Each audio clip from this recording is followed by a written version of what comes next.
कृष्ण और किसान की अनोखी भक्ति। गोकुल से कुछ दूरी पर एक छोटा सा गांव था, जहां एक गरीब किसान माधव अपनी पत्नी और बच्चों के साथ रहता था। वह बहुत ही ईमानदार और मेहनती था, लेकिन उसकी फसल हर साल किसी न किसी कारण से खराब हो जाती थी। फिर भी उसका श्री कृष्ण के प्रति अटूट विश्वास था। कृष्ण को निमंत्रण एक दिन गांव में एक भव्य यज्ञ का आयोजन किया गया, जहां सभी लोगों को आमंत्रित किया गया।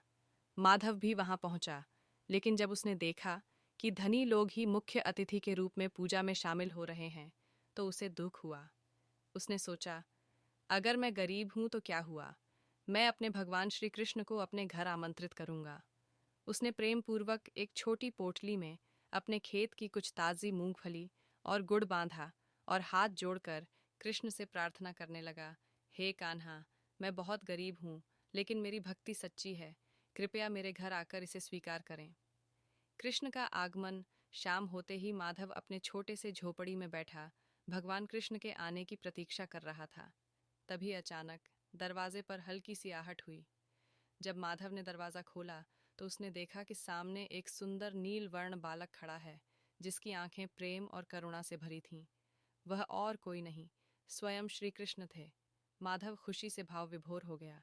उसने भगवान को आसन पर बिठाया और श्रद्धा से अपने खेत की मूंगफली और गुड़ कृष्ण को अर्पित किया। कृष्ण ने मुस्कुराते हुए प्रेम से सारा प्रसाद ग्रहण किया। कृष्ण का वरदान खाने के बाद कृष्ण बोले, माधव, तुमने अपनी सच्ची भक्ति से मुझे प्रसन्न कर दिया है। अब बताओ, तुम्हारी क्या इच्छा है? माधव ने हाथ जोड़कर कहा, मुझे कुछ नहीं चाहिए प्रभु, बस आपकी कृपा बनी रहे। कृष्ण ने प्रसन्न होकर वरदान दिया, तुम्हारी फसल अब कभी नष्ट नहीं होगी और तुम्हारे गांव में कभी अन्न की कमी नहीं होगी। इसके बाद कृष्ण अदृश्य हो गए। अगले दिन माधव के खेत में अद्भुत हरियाली थी और उसकी फसल पहले से कई गुना बढ़ गई। पूरा गांव यह चमत्कार देखकर हैरान रह गया। सीख इस कहानी से हमें यह सीख मिलती है कि भगवान को धन दौलत नहीं, बल्कि सच्ची भक्ति प्रिय होती है। यदि हमारी श्रद्धा और विश्वास अटूट हो, तो भगवान स्वयं हमारी रक्षा